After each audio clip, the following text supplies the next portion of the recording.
Ibadah Minggu Paskah dan Perjamuan Kudus ini akan dilayankan oleh Pendeta Emeritus Ridwan Pintor Sihombing dari PAUK.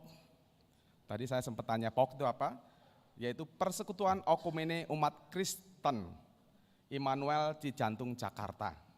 Kami atas nama majelis dan jemaat GKI Taman Majapahit mengucapkan terima kasih untuk pelayanan Pendeta Emeritus Ridwan Pintor Sihombing. Untuk warta berikutnya yaitu info komisi. Ibadah Remaja dan Persekutuan Pemuda Minggu 5 April 2026 digabung di ibadah Minggu Paskah sekaligus Perjamuan Kudus. Ibadah anak Minggu 5 April 2026 dialihkan ke ibadah Paskah anak pada pukul 5 sore, yaitu pada hari ini. Warta Komisi Anak, kami mengundang anak-anak usia sekolah minggu untuk hadir dalam ibadah Paskah anak pada hari Minggu 5 April 2026 pukul 17 atau 5 sore dengan tema Giving My Best dan pembicara Ibu Esther Kusuma dari GKI Diponegoro, Magelang.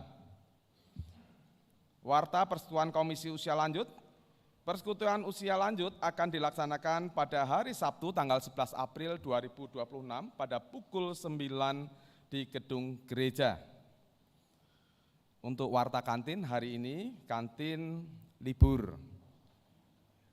Kemudian warta berikutnya dari Komisi Dewasa, UMKM Komisi Dewasa, penjualan dan penggantian oli sepeda motor dengan merek Repsol kembali dibuka. Bagi jemaat dan simpatisan dapat membeli dan mengganti oli secara langsung atau untuk dibawa pulang. Stand UMKM pergantian oli berada di area parkir motor sebelah gereja, di dalam gereja, di lingkungan gereja.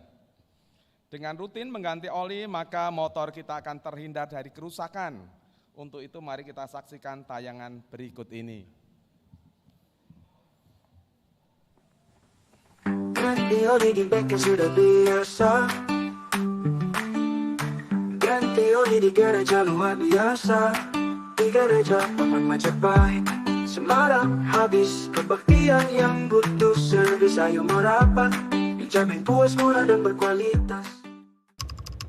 Seringkali di kesibukan kita melupakan teman yang selalu mendampingi kita kemana saja. Teman yang membawa kita berjuang menghadapi kerasnya dunia. Yang tidak pernah mengeluh walau kita abai akan kondisinya. Namun ada saatnya dia menyerah. Maaf, aku terlalu sibuk sampai lupa merawatmu. Bapak Ibu, jangan seperti saya. Rawatlah motor Anda. Ayo, ganti oli sekarang ya. Bapak Ibu, kami tunggu ganti olinya di GKI Taman Majapahit ya. Tuhan Yesus memberkati. Ayo semua ganti oli di gereja Taman Majapahit, Semarang.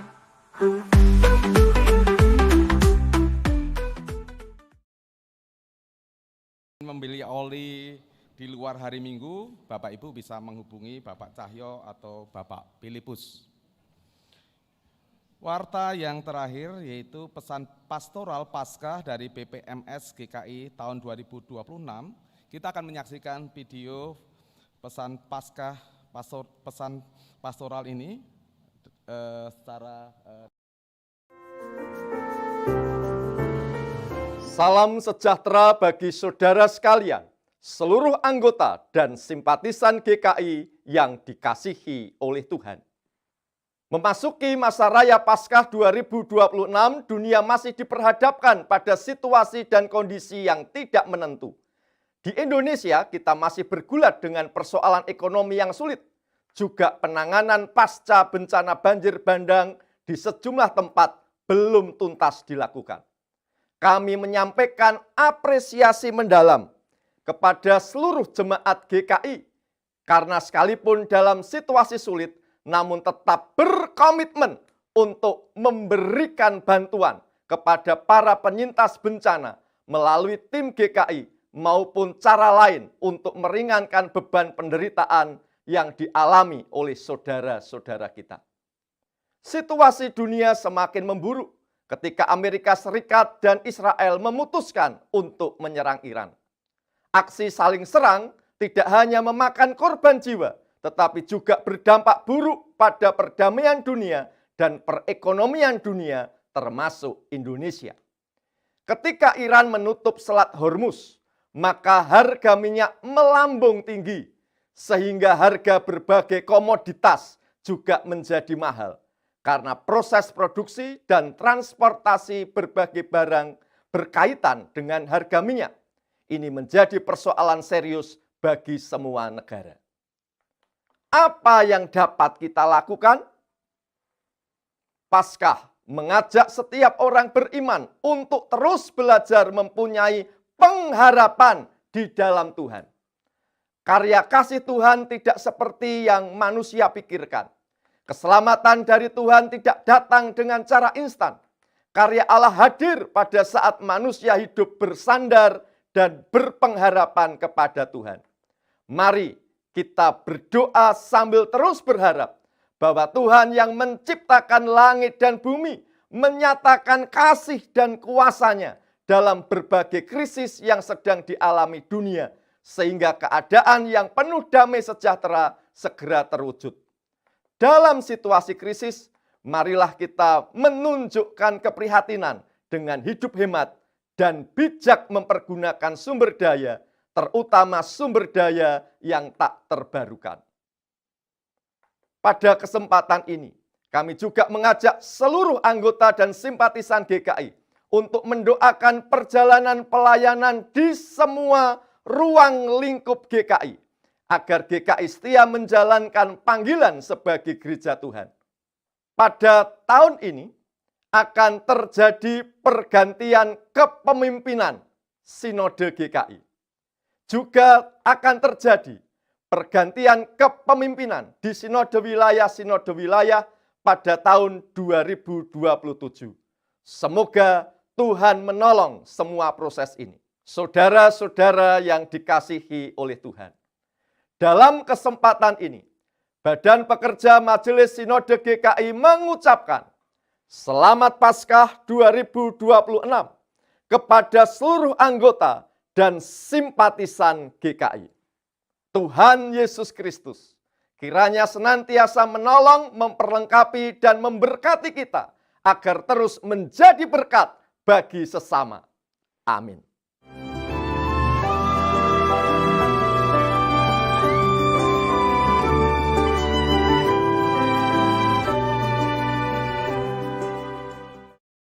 Demikian warta lisan ibadah Minggu Paskah 5 April 2026. Selamat beribadah. Jemaat, kami undang bangkit berdiri. Kita akan mengawali ibadah pagi hari ini dengan litani bersautan.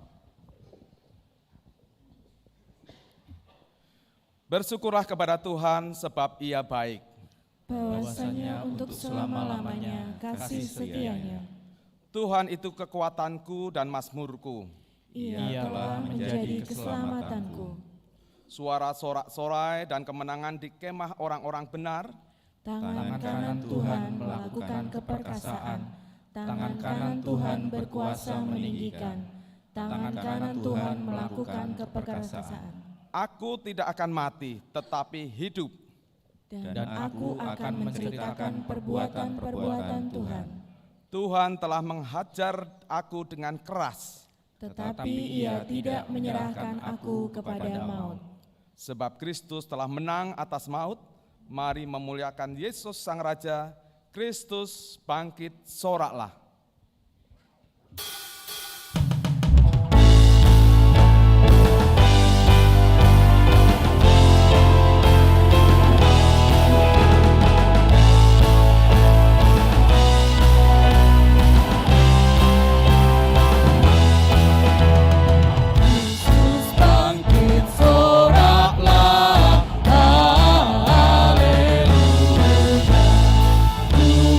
Serta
Kebaktian Paskah ini terjadi karena Kristus yang bangkit, Allah pencipta, sumber kehidupan yang tidak pernah meninggalkan kita, buatan tangannya. Amin.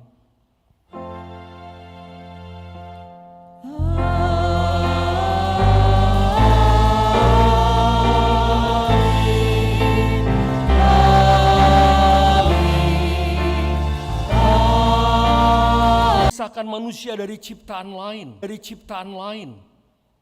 Kasih setianya menopang seluruh kehidupan. Kebangkitan Kristus menjadi pusat karya pemulihan Allah. Ia mendamaikan yang retak, menegakkan yang runtuh, serta mengubah yang dianggap remeh menjadi berharga. Pada Minggu Paskah ini, marilah kita mengingat dan rayakan karya keselamatan Allah dengan penuh syukur dan sukacita. Mari kita nyatakan proklamasi Paskah. Bersukacitalah, kegelapan dosa dihalaunya, dan telah bersinar cahaya ilahi Yesus Kristus junjungan kita. Terpujilah Kristus, kegelapan dosa disingkirkannya. Melalui karya keselamatannya bagi dunia, Kristus telah mengalahkan kuasa maut dan bangkit sebagai pemenang. Terpujilah Kristus, kuasa maut tak berdaya di hadapannya. Sang terang sejati menyinari serta memberi hidup baru. Terangnya menyinari kita sejak dulu, kini dan selamanya. Terpujilah Kristus, sang terang kehidupan. Bersoraklah, nyanyikanlah lagu sukacita bagi Kristus, penebus kita. Elukanlah Kristus, Raja yang maha mulia. Terpujilah Kristus yang bangkit bagi kita.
Saudara, kita siapkan hati kita untuk mendengarkan sapaan Tuhan, dan mari kita berdoa.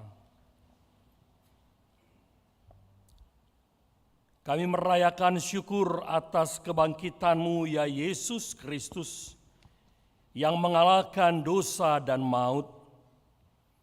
Bangkit-Mu tidak hanya menyelamatkan kami manusia, tapi memulihkan seluruh ciptaan-Mu. Dan pada hari ini kami hendak belajar memaknai hidup bersama dengan semesta. Dan di dalamnya kami menemukan kasih Kristus yang melingkupi seluruh ciptaan. Oleh sebab itu kuasa-Mu Roh Kudus menolong kami memahami, memaknai kebenaran firman-Mu ini dengan mata baru dan hati baru. bahwa kasih Kristus tak terbatas dan lintas batas. Inilah hati kami, diri kami siap untuk disapa oleh belas cinta-Mu. Dalam Yesus Kristus kami berdoa. Amin.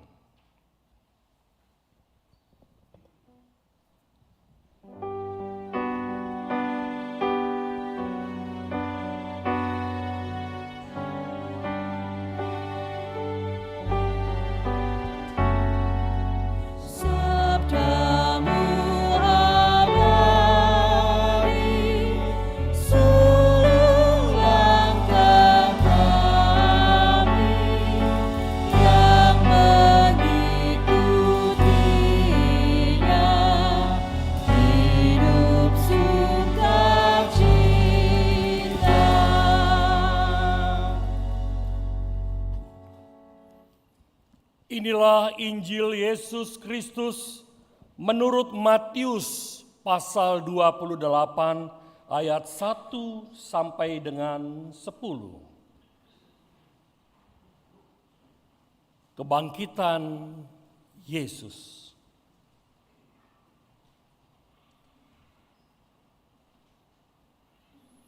Setelah hari Sabat lewat, menjelang menyingsingnya fajar pada hari pertama minggu itu, pergilah Maria Magdalena dan Maria yang lain menengok kubur itu.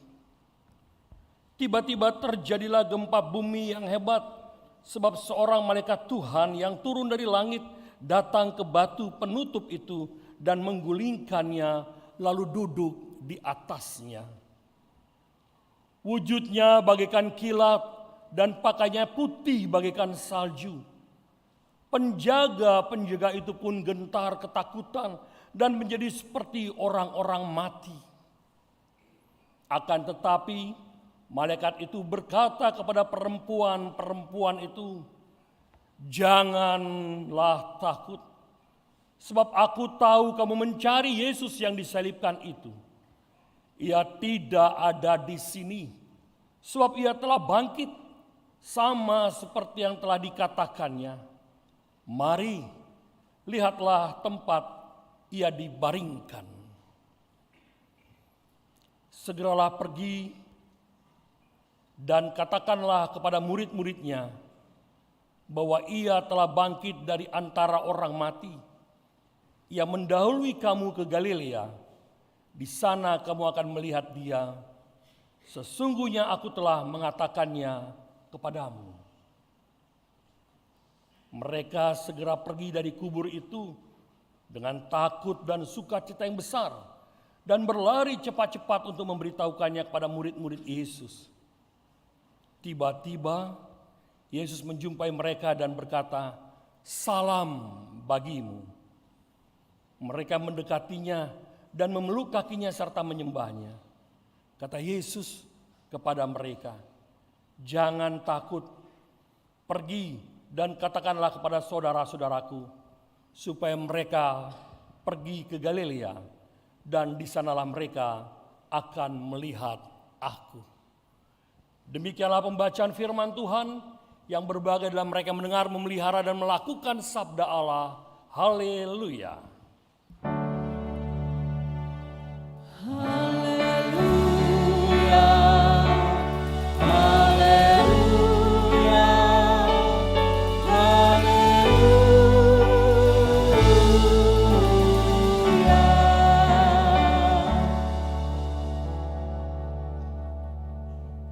Selamat Paskah Bapak dan Ibu Saudara sekalian. Paskah hari ini kita rayakan dengan satu tema yang menarik sekali. Relasi yang selama ini selalu kita ingat ketika peristiwa Paskah adalah peristiwa pemulihan Allah dengan manusia yang berdosa. Tapi hari ini kita akan melihat secara holistik bahwa kasih karunia Allah yang disalibkan itu tidak hanya untuk saudara dan saya, manusia, tapi juga untuk seluruh ciptaan Tuhan.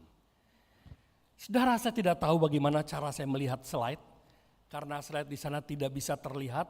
Di sini kelihatan agak sulit, tapi mari saya mencoba untuk meraba-raba bagian-bagian yang akan saya presentasikan bagi saudara agar kita lebih jelas memahami tentang tema ini. Ketika kita bicara tentang Paskah, selama ini pikiran kita selalu berpikir tentang Allah yang menyelamatkan manusia. Allah yang memulihkan manusia. Allah yang berdamai dengan manusia. Dan mengajak kita berdamai dengan sesama manusia yang lain. Tapi hari ini kita akan bicara tentang bagaimana kematian Kristus dan kebangkitannya memulihkan manusia dan manusia bersama semesta ciptaannya. Bumi dalam konteks yang kita pahami adalah ekosistem total. Bumi adalah ekosistem total. Jaringan kehidupan di mana manusia dan makhluk lain terjalin erat. Artinya kita tidak bisa hidup sendiri di dunia ini, di bumi ini, tanpa bersama yang lain. Semua saling bertalian dan terikat erat di dalamnya. Saudara coba bayangkan bagaimana perasaan kita ketika kita hidup di suatu tempat yang tanpa apapun. Hanya ada pasir. Bayangkan betapa boringnya hidup seperti itu. Betapa tidak bergairahnya hidup di tengah-tengah situasi yang terjadi dalam hidup seperti itu. Tapi kita bersyukur bahwa kita dalam konteks hidup bersama dengan segala ciptaan yang Tuhan berikan kepada kita. Dalam hermeneutik ekologis, tafsir ekologi, ingin mengembalikan peran bumi sebagai subjek dalam teks kitab suci. Saudara, mari kita melihat sejenak tentang proses penciptaan. Ketika Allah menciptakan hari pertama, hari kedua dan seterusnya. Dan pada bagian terakhir dalam Kejadian 1:31 dikatakan bahwa Allah melihat segala yang dia ciptakannya sungguh amat baik. Perfecto, sempurna. Dan manusia paling belakang diciptakan untuk apa? Untuk mengelola hasil ciptaan karya Allah. Untuk merawat hasil ciptaan karya Allah. Pernahkah saudara berpikir, kenapa ya manusia tidak diciptakan di awal? Katanya manusia itu yang sempurna. Kenapa ya manusia tidak diciptakan di hari pertama? Justru manusia diciptakan pada hari terakhir setelah semuanya siap. Setelah semuanya ada. Dan Tuhan berkata bagi saudara dan saya, manusia perdana itu juga. Rawatlah bumi, peliharalah bumi, kuasailah bumi. Dan ingat, ketika Allah berkata seperti itu, kita hanya sebagai pengelola. Apa lacur yang terjadi? Kita sekarang merasa sebagai pemilik dari apa yang Tuhan ciptakan itu. Saudara, beberapa waktu yang lalu saya ke Kalimantan, ada suatu pelayanan beberapa bulan di sana. Kalimantan yang dulu terkenal dengan hutan belantaranya, habis terbabat. Dan digantikan dengan sawit. Dan saudara, setiap hari, ada kurang lebih sekitar 7-10 lebar lapangan bola dibabat habis hutan tersebut setiap hari. Saudara bisa bayangkan satu lapangan bola itu berapa? Kalau dikalikan kira-kira 10 lapangan bola satu hari hutan Kalimantan habis dibabat. Dan sangat miris ketika kemudian pemimpin ini mengatakan bahwa sawit juga kan pohon, ada daunnya. Manfaatnya memang memiliki nilai ekonomis ketika diolah menjadi minyak. Tetapi dampaknya jauh lebih bahaya daripada yang lain. Mari lihat peristiwa Sumatera.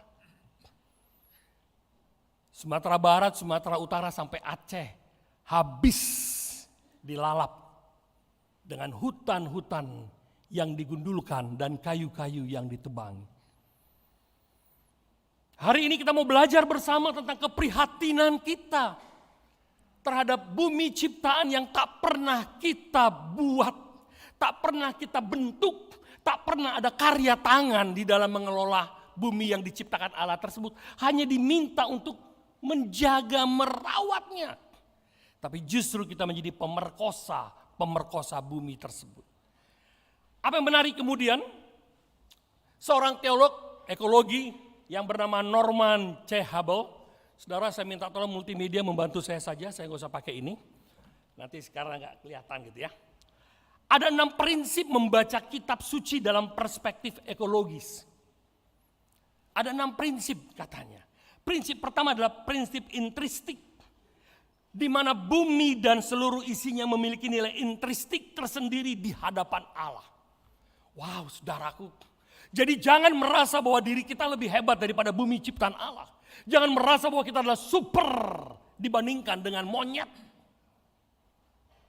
Dibandingkan dengan harimau, gajah. Jangan merasa bahwa kita lebih hebat di hadapan Allah. Saudara dan saya adalah ciptaan. Walaupun kita diciptakan dengan gambar dan rupanya, tidak berarti kemudian kita menjadi penguasa-penguasa yang menghancurkan ciptaan Tuhan yang lain.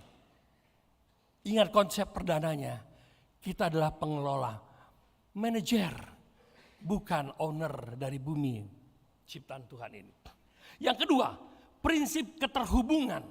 Menurut Norman C. Hubble mengatakan bahwa manusia dan bumi saling terhubung. Apa yang terjadi pada bumi juga berdampak pada manusia dan sebaliknya. Kita memiliki konektivitas bersama dengan bumi ini. Kita tidak bisa lepas dari bumi ini. Kita tidak bisa berkata, saya tidak mau meminjak bumi ini. Yang ketiga, prinsip suara, voice principle. Suara bumi atau elemen alam yang berseru atau bersaksi, terutama ketika mereka menderita atau hancur. Peristiwa di Sumatera, yang kemudian kayu gelondongan begitu habis banyak sekali berserakan. Dan yang aneh kemudian pemerintah mengatakan dilarang satu orang pun untuk mengambil kayu itu. Karena itu dianggap sebagai pencurian.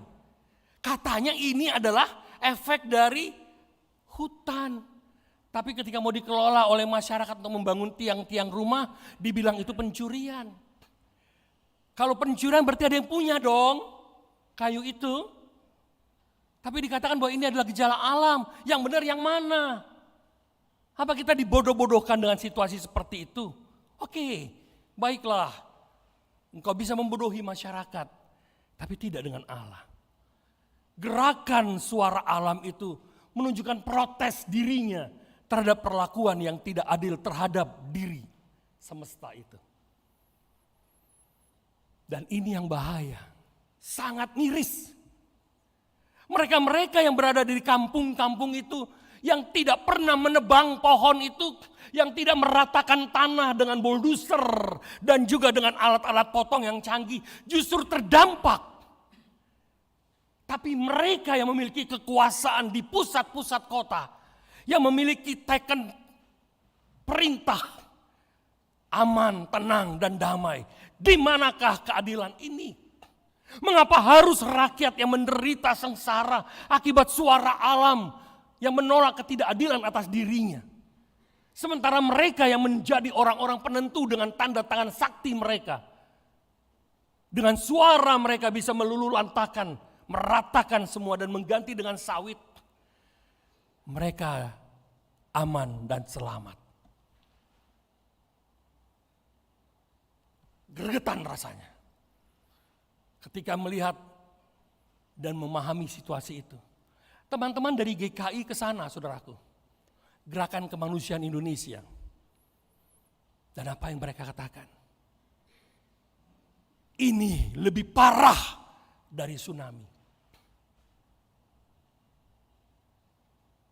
Lebih parah dari tsunami. Dan mengerikannya lagi, para pejabat, pemilik-pemilik tanda tangan sakti itu berkata, tak seberapa, dampaknya tak seberapa.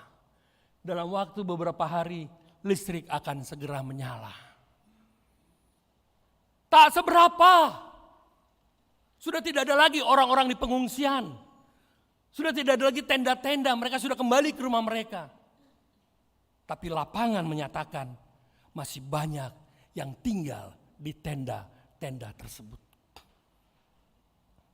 Miris, sedih ketika melihat situasi yang terjadi ini. Dan yang keempat, prinsip keadilan. Keadilan bukan hanya bagi manusia tapi juga bagi bumi.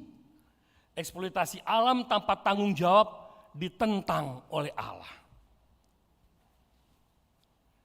Saudaraku, kita diminta untuk beralih pada mobil listrik. Saudara yang sudah punya mobil listrik, bersyukur dan berbahagialah. Tapi saudara, maafkan, kalau menurut para pemimpin kita, saudara termasuk orang kelas miskin. Kenapa? Karena yang masih pakai mobil dengan energi bensin, BBM, itu adalah orang kaya katanya. Karena BBM itu hanya konsumsi orang-orang kaya. Tapi tahukah kita bahwa untuk menghasilkan tenaga listrik itu berapa ribu ton batu bara yang digali dari perut bumi? Sama dengan menggali minyak. Saya di Sangatta,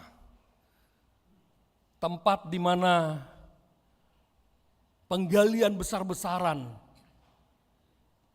dari Kaltim Primacoil.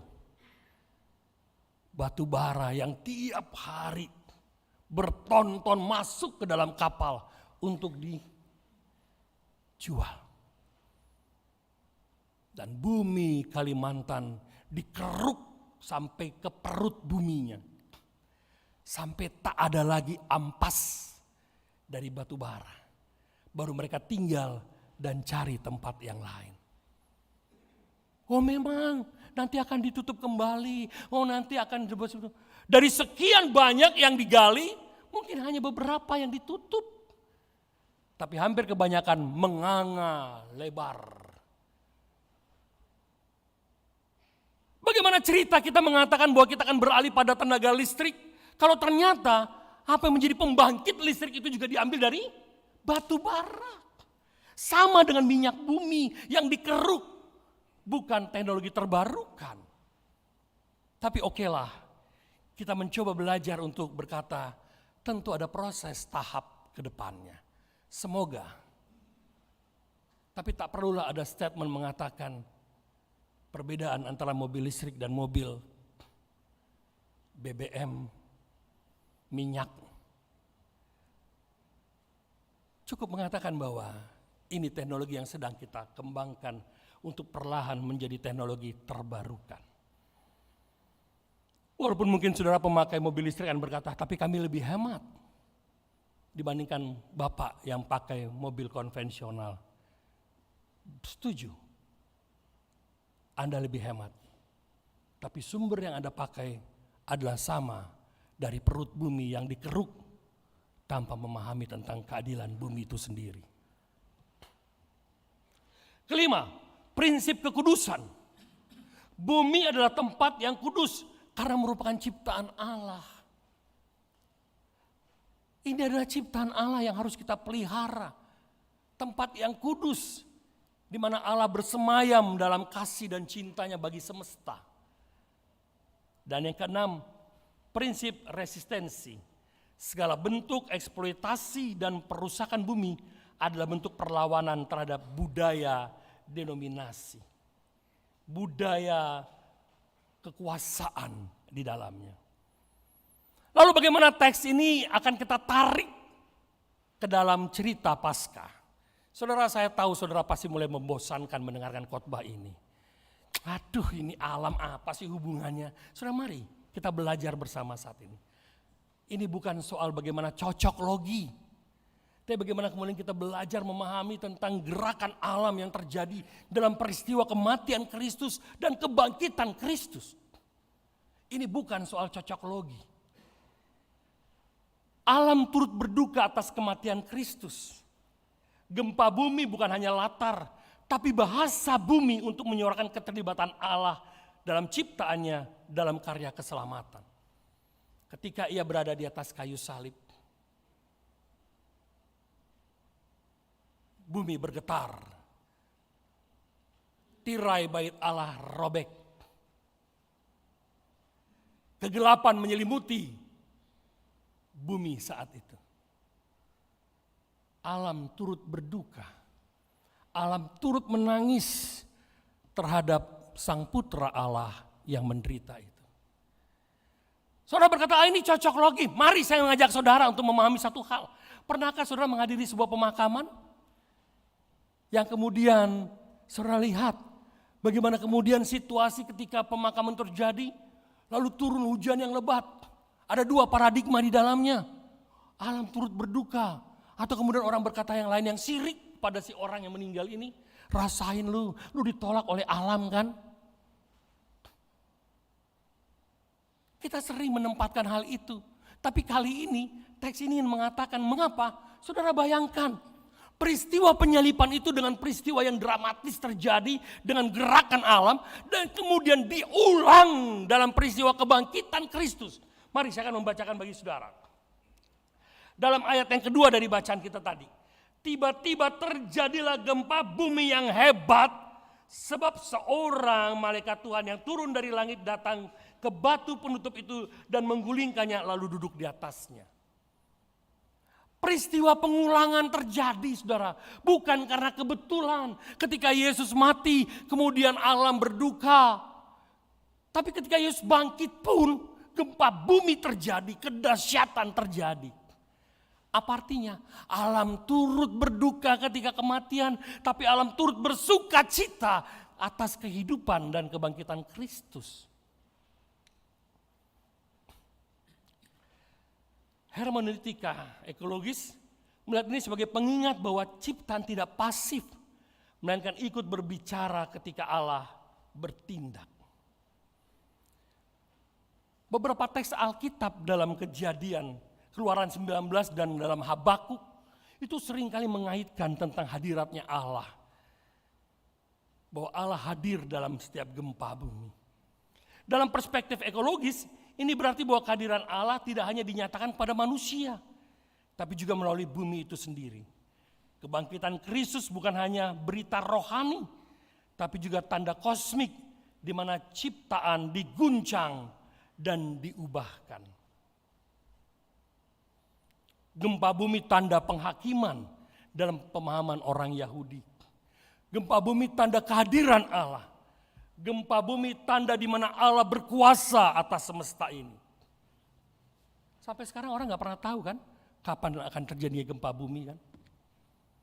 Karena bumi yang kita tempati adalah bumi yang hidup, yang bergerak. Jadi ketika ia kemudian mengalami pergeseran lempengan bumi, ini menunjukkan bumi itu hidup. Bumi itu bernafas. Dia membutuhkan gerakan untuk memasukkan posisinya menempati pada hal yang baru. Jadi ibarat kalau kita, saudaraku, mungkin kita kalau lagi pegel, kita kan gini, krek. Lebih enak rasanya. Seperti itulah gerakan bumi yang hidup itu. Ia akan menemukan posisi baru untuk menggairahkan hidup bumi itu. Dengan kata lain, bumi itu hidup. Penghakiman dalam kerangka ekologis dapat dipahami sebagai kritik terhadap kerusakan tatanan ciptaan yang disebabkan dosa manusia. Keserakahan tadi yang saya sebutkan. Saudara nggak usah berpikir tentang Kalimantan, nggak usah berpikir tentang Papua. Kita bersyukur saudaraku, ada sebuah surat pernyataan yang dikeluarkan oleh PGI ketika melakukan persidangan di Papua. Dan dalam surat itu sangat keras. Salah seorang teman, Pendeta Aliarnus La Rosa, mengirim kepada saya, mohon doanya agar ketika penutupan sidang raya PGI ini, MPL maksud saya, disahkan tentang sebuah surat keputusan untuk penolak Papua dijadikan lahan sawit. Karena ternyata di dalam terjadi tarik menarik saudaraku, tentang kepentingan ekonomi, tentang kepentingan ekologi. Dan akhirnya diputuskan dengan satu surat yang keras. Menolak bumi Papua untuk dijadikan lahan sawit. Apakah suara itu sakti? Apakah suara itu akan memiliki kuasa dalam gerakan? Setidaknya gereja sudah melakukan suara seperti itu. Setidaknya gereja sudah melakukan sebuah gerakan penolakan seperti itu. Nanti kita akan masuk dalam bagian ini. Apa yang harus dilakukan oleh GKI Taman Majapahit ketika mendengarkan teks khotbah ini. Kebangkitan menjadi awal pemulihan ekologis, di mana Allah menghadirkan kehidupan baru, bukan hanya bagi manusia, tapi seluruh ciptaannya. Kristus yang bangkit menghadirkan shalom kosmik, damai sejahtera. Damai sejahtera, shalom kosmik, yang tidak hanya menyapa saudara dan saya, tapi juga menyapa bumi. Saudara, saya sudah emeritus, udah hampir 3 tahun. Istri saya baru purna tugas tanggal 1 Februari kemarin. Dan kami punya kebiasaan baru di rumah sekarang, hanya berdua. Tinggal berdua saja. Kadang-kadang saya harus katakan pada istri saya, lu lagi di rumah ini. Nggak ada orang lain kok di rumah ini gitu ya. Karena tinggal berdua. Tidur berdua, keluar juga nanti ketemu dia lagi, di dapur dia lagi, tempat cucian dia lagi gitu kan ya. Istri saya bilang gini juga, iya ya, kenapa kita hanya berdua di dunia ini sekarang, di dunia kami maksud saya. Karena 2 anak saya, yang pertama sudah kerja sebagai ASN di LPSK, anak yang kedua sekarang sedang studi di New Zealand, mengambil program S2, dapat beasiswa dari LPDP. Dan untuk pertama kalinya, jika Tuhan mengizinkan, saya akan ke New Zealand, luar negeri perdana. Karena selama ini hanya di Indonesia tok gitu ya. Saudara, apa yang kami lakukan dalam mengisi waktu? Ngurusin tanaman, saudara. Kalau saudara mengikuti IG saya, IG istri saya lebih tepatnya, karena saya cuman hanya terima lalu meneruskan gitu ya di Facebook istri saya, dan juga dia add ke saya gitu ya. Yang kami lakukan adalah mengurus tanaman. Kadang-kadang tanaman itu sambil dilus-elus, sambil diajak ngomong. Saudara tahu nggak apa yang saya dapatkan setidaknya? Tanaman itu hidup. Yang biasa cuma disemprot-semprot biasa saja. Tapi ketika kemudian mulai dielus, dikasih sedikit pakai minyak gitu ya. Saudara ngencreng dia. Dan kemarin istri saya coba lihat tanaman di rumah gitu. Wow, berbunga saudaraku, mekar. Waduh, selama ini tinggal di Magelang, nggak pernah mekar itu bunga. Karena dia sibuk, istri saya sibuk, dan saya juga ogah megangin tanaman. Karena emang siapa kita? Kita cowok, nggak ngurusin tanaman. Tapi ketika kemudian dia jatuh cinta dengan tanaman, ya saya kemudian diajak sama dia untuk jatuh cinta. Dan kami mengelus tanaman itu sambil nyanyi. Semua bunga turut bernyanyi. Saudara, apa yang terjadi? Mekar, saudaraku. Wah, ternyata sentuhan itu membuat bunga yang tadi itu layu, hidup segan mati tak mau, mengeluarkan aura. Itu menunjukkan bahwa dia adalah makhluk hidup. Sentuhan itu memberikan rasa dalam diri. Saya gak pernah nanya sama tanaman itu saudaraku ya. Tapi setidaknya ketika dia berbunga, saya tahu bahwa dia senang atas apa yang kami lakukan. Jangan tunggu pensiun Bapak Ibu. Hari ini pulang dari sini, beli pot bunga, taruh depan rumah. Majelis jemaat agar khotbahnya tidak hanya sekedar biasa-biasa saja, rutin perkunjungan dan kasih tahu. Bunganya kemarin mana Bu? Kok mati Bu? Ingat khotbahnya Pendeta Ridwan Bu? Dielusin itu bunga, disemprotin, diajak ngomong. Kalau nanti saya datang lagi kemari, saya akan tanya dengan saudara, hidup gak bungamu? Serius, karena dalam sebuah penelitian dibuat yang menarik sekali, ada satu tanaman yang sama jenisnya dibuat dalam 2 ruangan berbeda. Satu ruangan yang pertama itu diisi dengan tanaman yang sama tapi tidak pernah disentuh, hanya disiram. Dan tiap hari diperdengarkan lagu-lagu rock. Pakbu, pakbu, pakbu. Tanaman yang satu lagi selain disiram juga disentuh dan dirawat. Lalu kemudian didendangkan lagu-lagu klasik. Apa yang terjadi saudaraku? Dua tanaman ini berbeda. Tanaman yang pertama yang didengarkan lagu-lagu rock itu tak lama mati dan layu. Tapi tanaman yang kedua yang disentuh dengan musik-musik lembut itu bertunas dan bertumbuh. Believe it or not, buktikan. Jadi kalau ada ibu di rumah yang kerjanya cuma ngomel, bapak-bapak segera bawa pot depan dia. Dan kita lihat berapa lama dia akan hidup pot bunga itu. Tapi kalau istri kita sedang bernyanyi-nyanyi riang karena baru dapat amplop gajian, bawa satu pot bunga, lalu kemudian taruh depan dia.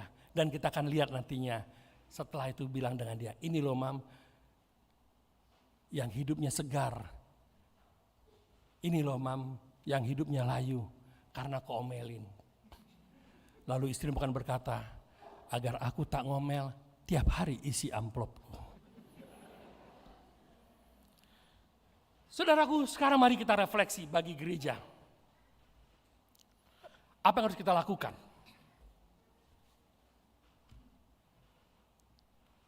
Saya kemana-mana selalu bawa ini. Tumbler.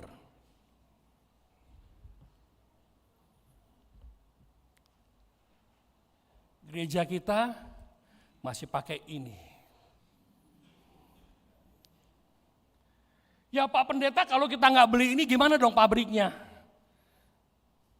Saya tidak anti terhadap minuman plastik ini. Tapi apa yang dilakukan oleh gereja untuk mengemas ini? Gereja kami pernah melakukan hal ini. Untuk tidak lagi memakai bahan-bahan seperti ini. Jemaat kami taruh tempat-tempat aqua galon dan kami menghimbau mereka untuk membawa tumbler masing-masing. Lalu kemudian kami siapkan juga gelas-gelas yang bisa dicuci ulang. Berjalan, puji Tuhan. Tapi lama-kelamaan hilang dan kembali pada selera asal. Hari ini, mari majelis jemaat, agar khotbah ini tidak berlalu begitu saja, ada sebuah keputusan. Setiap jemaat GKI Taman Majapahit yang hendak memasuki ruangan parkir, apalagi ruangan gereja, dilarang bawa plastik. Disurvei, dilihat, pakai metal detektor. Kalau enggak suruh taruh di depan, nanti pulang ibadah bawa dan besok enggak boleh lagi bawa seperti ini. Atau setidaknya majelis jemaat pasca tahun depan bikinkan satu orang dapat satu tumbler gratis. Harus ada gerakan yang dimulai dari hal yang sepele. Gerakan apa lagi? Mari lingkungan gereja, saudaraku, tanpa ingin mengurangi rasa hormat. Pastori itu kering kerontang.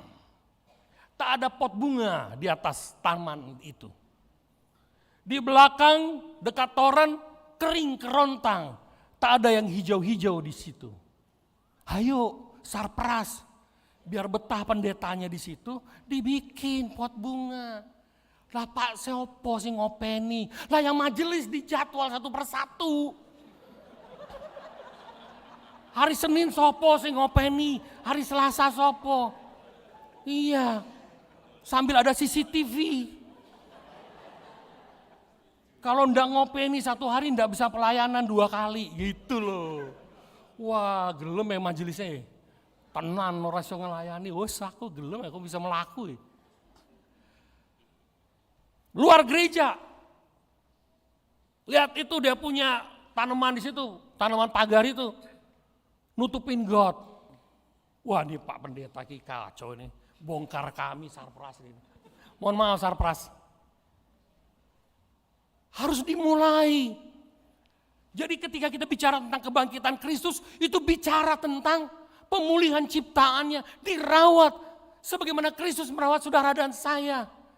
Sebagaimana Kristus merawat hidup kita, merawat bumi. Mari kita lakukan itu pada sekitar kita, dimulai dari diri kita sendiri. Kurangi sampah, lestarikan pohon dan hutan, jangan buang sampah sembarangan. Dikelola dengan begitu baik. Karena kebangkitan Kristus adalah undangan bagi kita untuk membangun kehidupan baru yang adil, penuh belas kasih. Shalom Aleihim. Yang tidak hanya untuk manusia, tapi seluruh ciptaan. Shalom kosmik yang menyapa seluruh ciptaan Allah. Karena Kristus bangkit dan hidup kita sebagai manusia adalah hidup yang diberkati. Perjamuan kudus yang akan kita rayakan hari ini tidak hanya mendamaikan saudara dan saya dengan Allah. Tidak hanya mendamaikan saudara dan saya dengan sesama, tapi juga mendamaikan kita dengan semesta. Mendamaikan kita dengan lingkungan. Mendamaikan kita dengan ciptaan Tuhan yang lain. Ingat, mereka bertumbuh. Tapi Tuhan mengatakan, kelolalah bumi. Usahakanlah bumi. Saudara dan saya diminta oleh Tuhan untuk bersama memelihara ciptaan itu. Dan itulah makna kebangkitan Kristus yang memulihkan saudara dan saya, memulihkan manusia, tapi juga memulihkan semesta ciptaan Tuhan. Selamat merayakan sukacita syukur sambil menatap semesta ciptaan Tuhan. Betapa indahnya anugerah Tuhan dalam hidup kita. Sepanjang perjalanan dari Jakarta ke Semarang kemarin, kami disuguhi dengan berbagai macam pemandangan yang indah. Dengan sawah-sawah yang mulai agak sedikit menghijau setelah ditanam. Dengan gunung-gunung yang begitu indah. Rumah saya di Jogja adalah rumah yang tergolong mewah. Serius, mepet sawah. Persis di rumah saya, temboknya langsung sawah. Tapi saudara tahu, kami menikmati kopi pagi dengan telur setengah matang serta kentang atau ubi rebus sambil duduk di balkon dan memandang sawah. Indahnya hidup ini. Tuhan menganugerahkan bumi yang penuh dengan kecantikan. Pagi hari matahari terbit dari timur langsung masuk ke rumah dan terbuka semuanya dan berkata, "Selamat pagi matahari, sinarilah kami dengan cintamu." Istri saya tergantung dengan vitamin D. Harus wajib minum vitamin D. Saya bilang sejak pindah ke Jogja, enggak perlu vitamin D. Yuk naik ke atas, duduk di sana sambil berjemur dan agak keringat sedikit dan menatap semesta. Karena Tuhan memberikan vitamin D alami dengan sinar matahari itu. Nikmati itu dan berdamai dengan semesta. Rawatlah dengan cinta kasih agar mereka pun juga merayakan hidup bersama dengan kita. Karena kebangkitan Kristus membaharui seluruh ciptaan. Amin.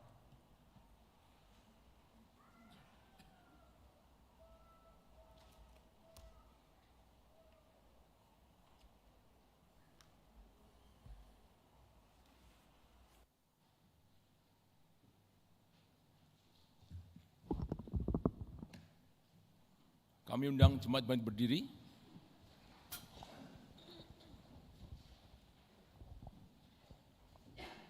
Bersama dengan umat Allah di sepanjang masa, mari kita ikrarkan dan kita teguhkan kembali apa yang kita imani dengan bersama menyanyikan Kidung Jemaat 280, Aku Percaya.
Saudara, mari kita masuk di dalam doa syafaat kita.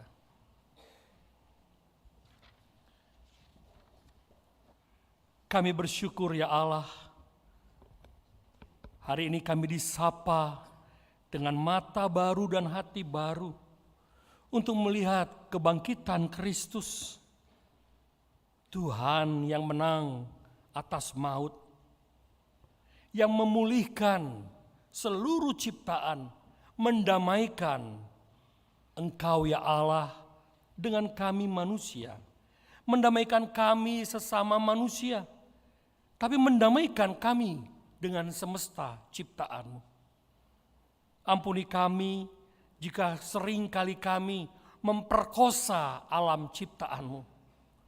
Kami sering memandang dan menuduh ketidakadilan terjadi atas penebangan-penebangan hutan, atas perusakan-perusakan dan galian-galian tambang, tanpa menyadari bahwa kami pun juga terlibat di dalam pengrusakan semesta, dimulai dari rumah kami, gereja kami, lingkungan kami, gaya hidup kami yang sembarangan, serampangan, membuang sampah.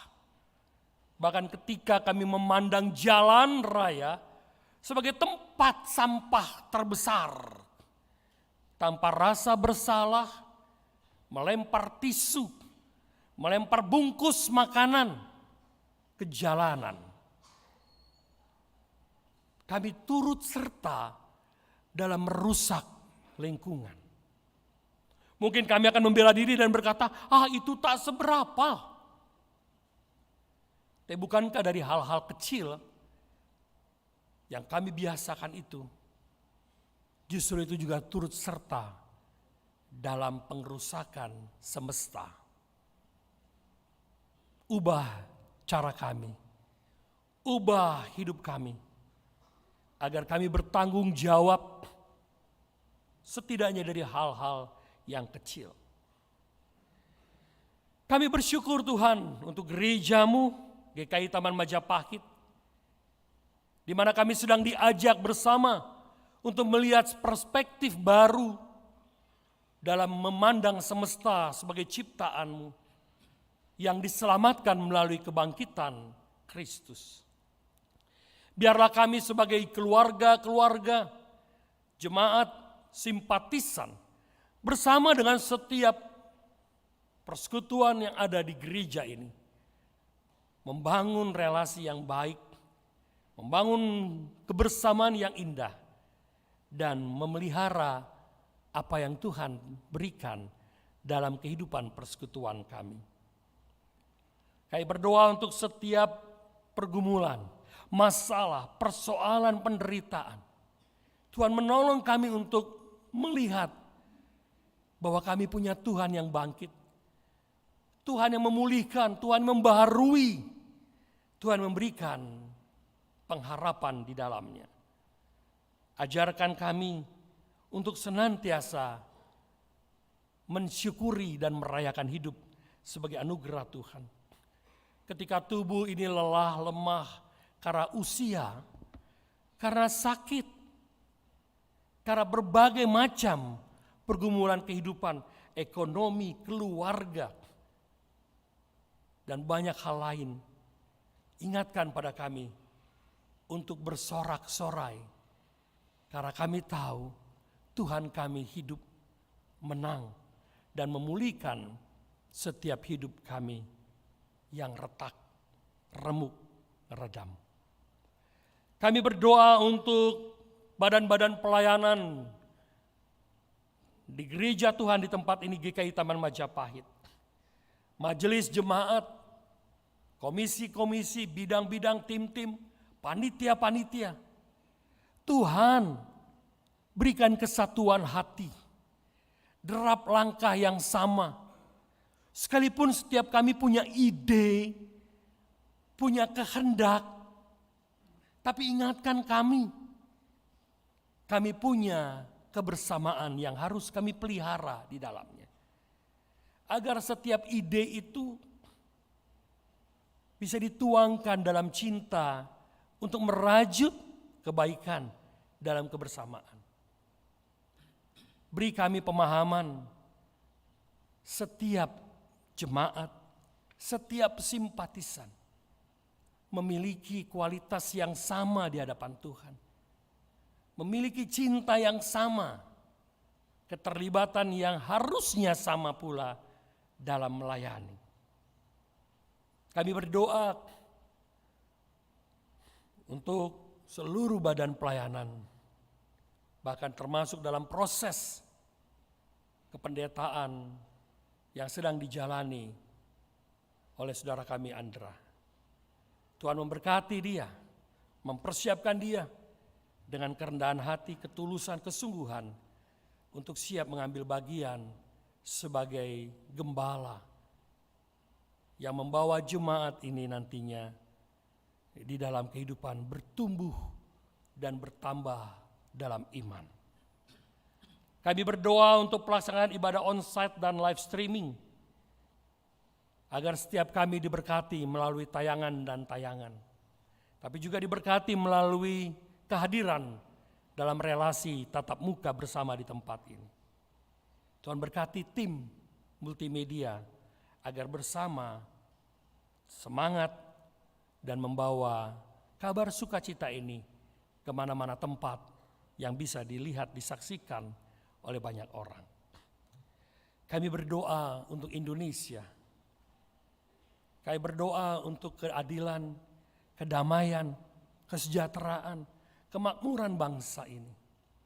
Tuhan menolong kami, menolong para pemimpin bangsa ini untuk bersikap dengan adil, dengan benar, dan membawa hidup bangsa ini ke dalam kesejahteraan. Kami berdoa untuk bangsa-bangsa, khususnya peperangan yang terjadi di beberapa daerah, wilayah negara. Tuhan damaikan dunia ini.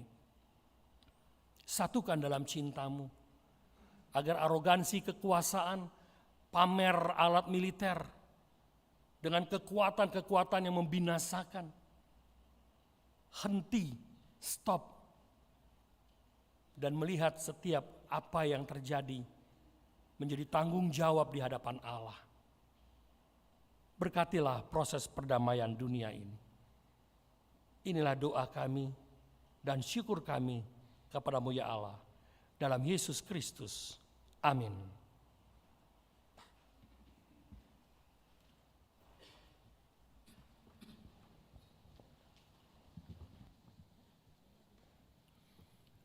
Umat yang terkasih, mari memberikan rasa syukur kita dengan memberikan persembahan sembari mengingat firman Tuhan dari Roma 11 ayat 36. Sebab segala sesuatu adalah dari Dia, oleh Dia, dan kepada Dia. Bagi Dialah kemuliaan sampai selama-lamanya. Amin.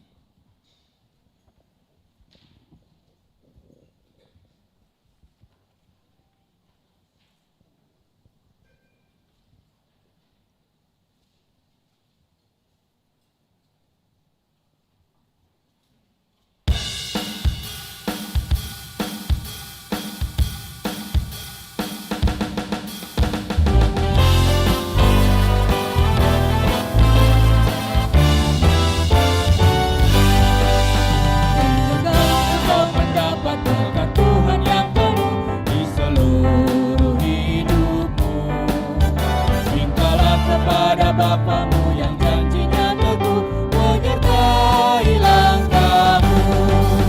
Roh Kudus terus meluapi hatimu, karena Tuhan berpesan, bawalah bencanamu.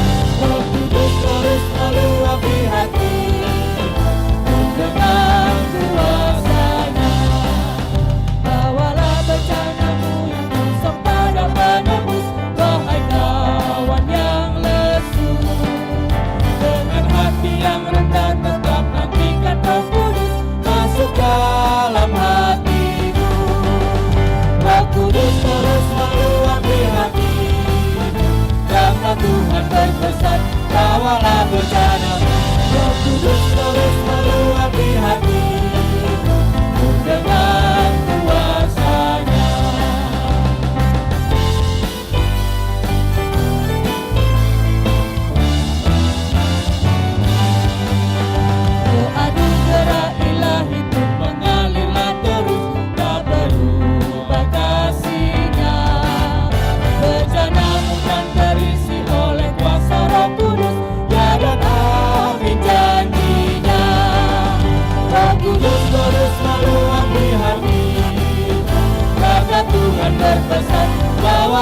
rencanamu, Roh Kudus terus meluapi hati dengan kuasanya.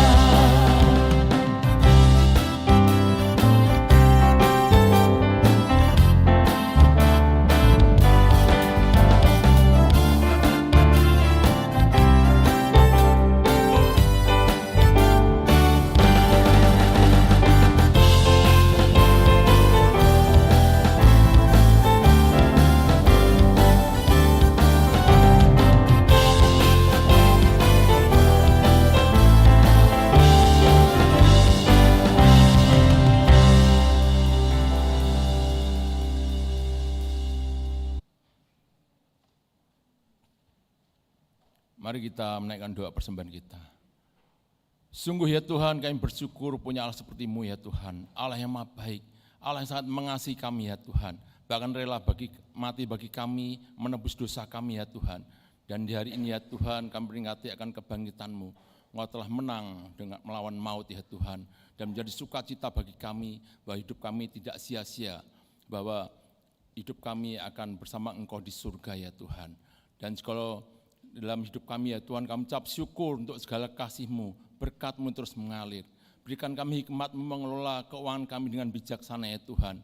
Bukan untuk kepentingan kami sendiri, tapi adalah kami mau berbagi, mengelolanya dengan penuh cinta kasih ya Tuhan. Berkati terus jemaat ini, Kau berkati untuk menjadi berkat ya Tuhan. Kalau saat ini ya Tuhan, jemaat-jemaat ini telah memberikan persembahan padamu ya Tuhan. Kiranya Kau kuduskan persembahan ini, biar melalui persembahan ini nama-Mu dipermuliakan. Inilah doa kami ya Tuhan, di dalam nama Tuhan Yesus kami ucap syukur berdoa, amin.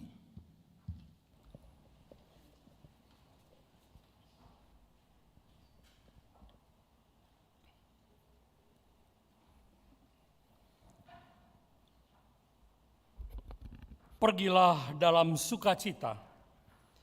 Ingatlah sabda Tuhan, bahwa Tuhan mengasihi seisi dunia. Kebangkitan Kristus adalah kabar baik bagi seluruh ciptaan. Jadilah pembawa pesan damai dan cinta bagi seluruh makhluk dan seisi bumi.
Bawalah kabar baik bagi seluruh ciptaan dan arahkanlah hatimu kepada Tuhan.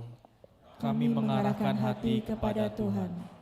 Jadilah saksi bagi Kristus. Kami siap menjadi saksi bagi Kristus. Terpujilah Tuhan Allah kita, kini dan selamanya. Terimalah berkat-Nya atasmu. Anugerah dan kasih Allah Bapa yang tidak berkesudahan akan merahmatimu dengan kebaikan bagi seluruh ciptaan. Kuasa Kristus yang tidak terkalahkan atas kehidupan dan kematian akan menuntunmu meneruskan pekerjaan-pekerjaan baik bagi segenap isi bumi di dalam persekutuan dengan Roh Kudus, kini dan selamanya. Amin.